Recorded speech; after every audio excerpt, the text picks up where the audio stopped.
Hi guys, it's Kelly from Cards by Christine here with you on yet again a Technique Thursday. Today I am going to share with you the dry brush technique and show you how I made this stunner of a card. Alright, so this is a watercolor technique. It's, like I said, called the dry brush technique. I love all things watercolor, so when I saw this card, I knew I had to make it. So let's get started. First, I'm going to use crushed curry. And what you want to do is create a puddle of ink that you're going to use to dry brush onto this watercolor paper. So some people will smush their pad and then create a puddle of ink up here in the base. You definitely can do that. That's personal preference that I choose not to. I like to keep my the wells in my pad clean. So I'm going to do it a different way, but if that's the way that you do it, that is perfectly fine. The way I like to do it is by taking a clear block and stamping the block. Now, if you recall, a couple of weeks ago I did black stamping as my technique. So instead of now stamping this on the paper, what I'm going to use is use this as my well of ink. So I am taking the large water painter. It's got a flat end of bristles. And what I'm going to do is squeeze just a little bit of water into the bristles, but not much, because the technique, as I said, is dry brushing. So we want to keep our brush relatively dry. From my practice round, from creating the card, I discovered that I wanted a little more yellow in my card. So I'm going to be using this crushed curry a couple of times, but all I'm doing is taking the damp bristles, so quite dry, but still a little damp, and transferring that ink onto my watercolor paper. So, like I said, this is a watercoloring technique, but why would you want to use dry brushing, you may ask? Well, compared to watercoloring, dry brushing is a little less blended, and so you do see the brush strokes, as you can see quite clearly right now. It'll start to blend somewhat as I apply more and more layers of ink, but you will still see oftentimes some of the brush strokes. So that could be a reason why you want to dry brush, because you like that brush strokes look. Another reason that you may want to dry brush rather than do traditional watercolor is because it is somewhat faster. You will not need to sit and wait and let this dry. So a traditional watercolor wash, or traditional watercoloring, you would apply a lot of water to your watercolor paper and then add the ink into that well of water that is on your watercolor paper. In doing that, however, then you do need to allow the watercolor paper to dry, which, depending on the amount of water and ink that you apply, can take overnight or a while. Then I'm going to switch to pumpkin pie. So for this card, I wanted to do something faster, not have to wait for my inks to dry. Of course, you could use a heat tool or a hair dryer or something to move the drying along, but you know, it's just another reason why this technique is great. So you get the watercolor look, but you don't have to wait for the drying. So now I'm just going to layer some pumpkin pie on top.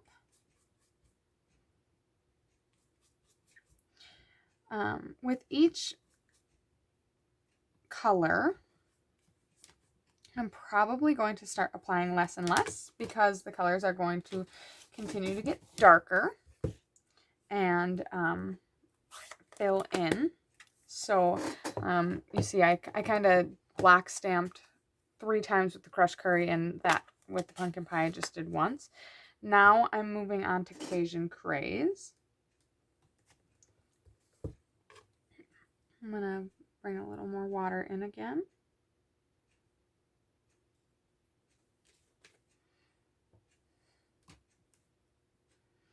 Just lightly bring some of that color in.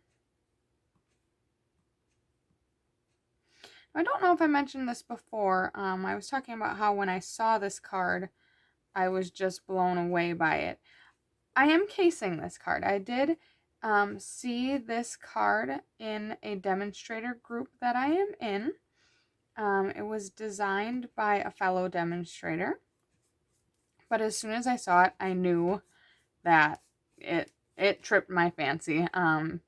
I love watercolor, like I said, so that was one way in which I fell in love with it. But another reason, Chris will always say, I am a fall girl. I love the colors. I love pumpkins. I love the changing seasons. And it just really captivated me.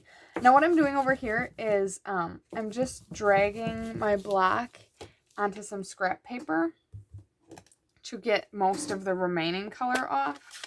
My scrap paper is getting kind of dirty, but I also moved through the colors from lightest to darkest, so that helps as well.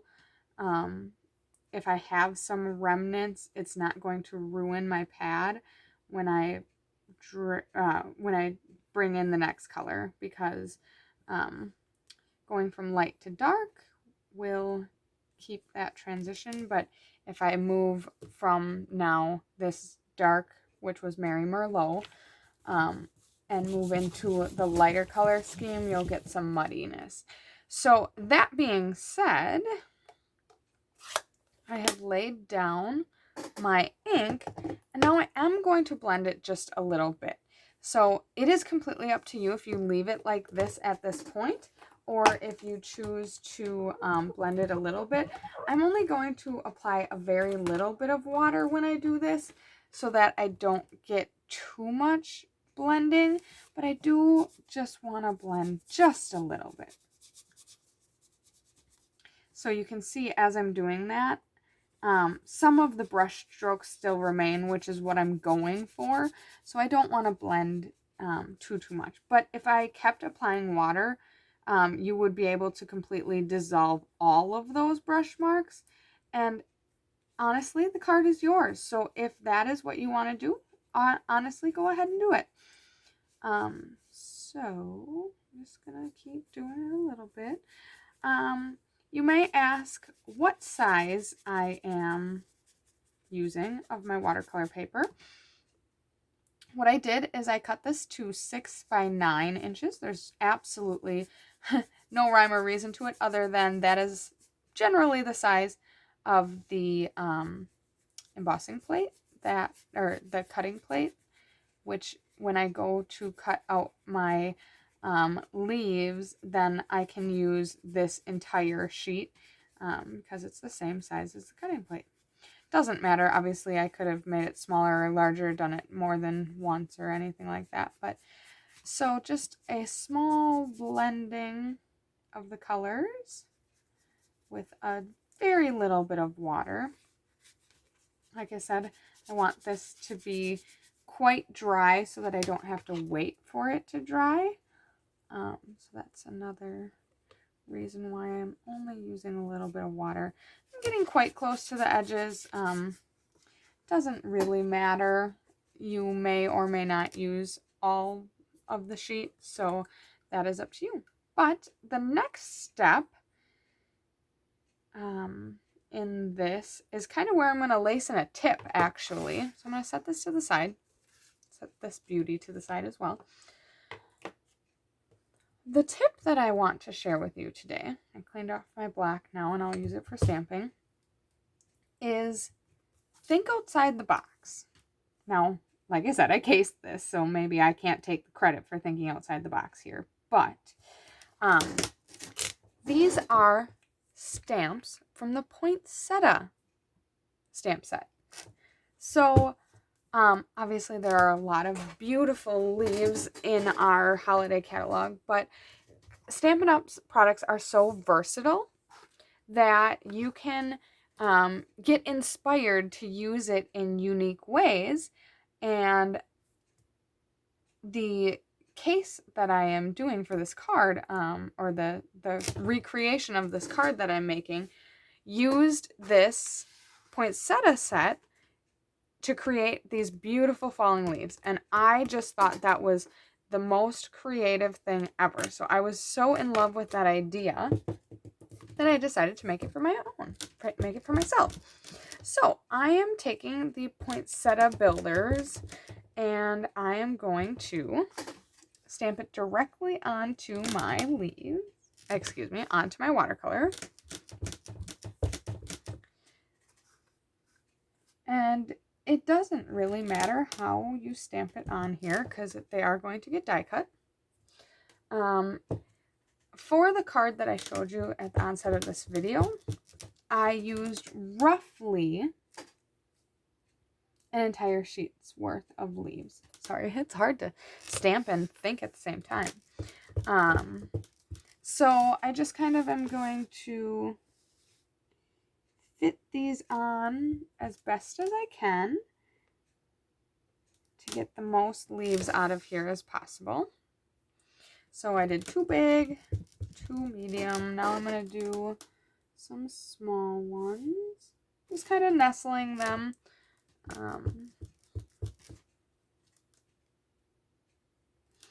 As I go. I discovered when I made my sample card that I wished I would have done a couple of more large leaves, so I'm going to do an extra one. I only had done 2 in the first card that I did, so now I'm going to do a third one. And I think I'm going to do one more medium-sized one as well.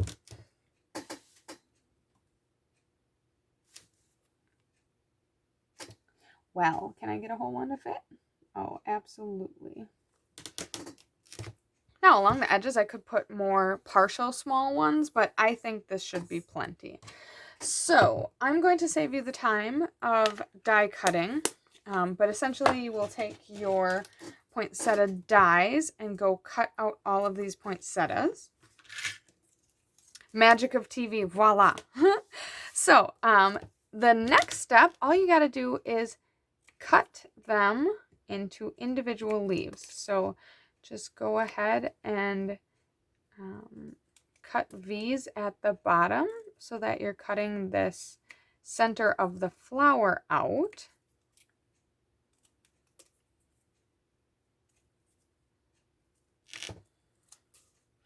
Okay, so then you are going to end up with a pile of leaves of a wide variety of different sizes, shapes, colors, gradients, just the beautiful array of leaves that are going to build the front of your card.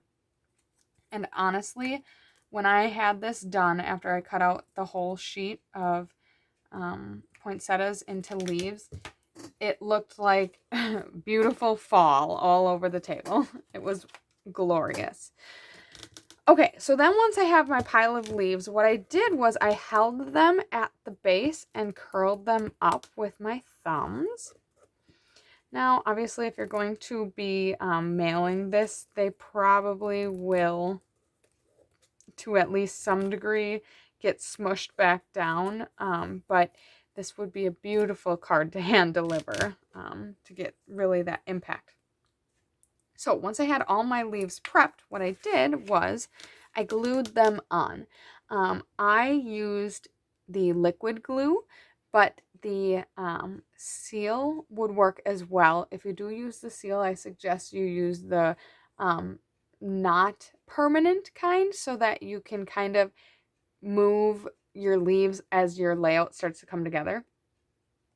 But what I did was I started in the 3 corners and I glued them down first, and then I just kind of expanded from there. I had a general idea of what I wanted it to look like, so I knew that I wanted to fill most of the card front, but I just kind of, used a variety of different sizes and glued always on the bottom, and then just kind of shoved them in to fill the card in. I will say for this design, I also did use a smaller mat. I used a 3 3/4 by 5 so that I had a thicker border on there.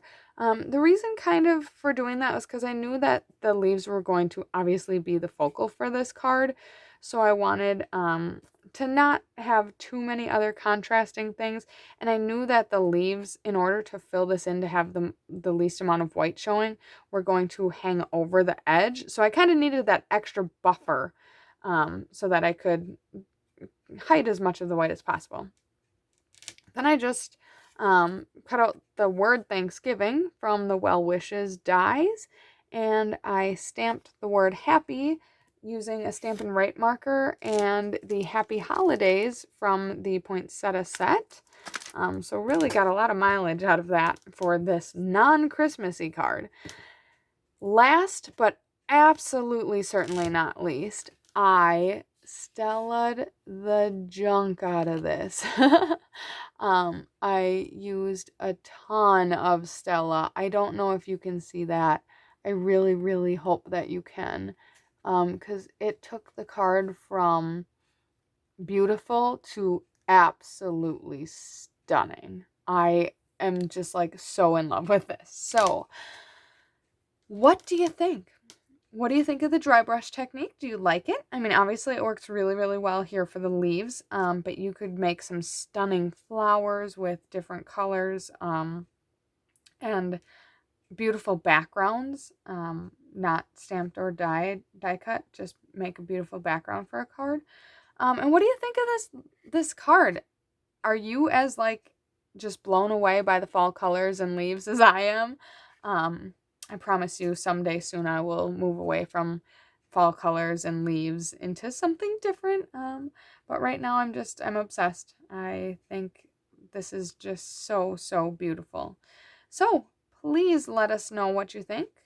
We hope you love it. We hope you love the tip. We hope you love the technique. We hope you love the card. And we hope you have a fantastic day. Talk to you later.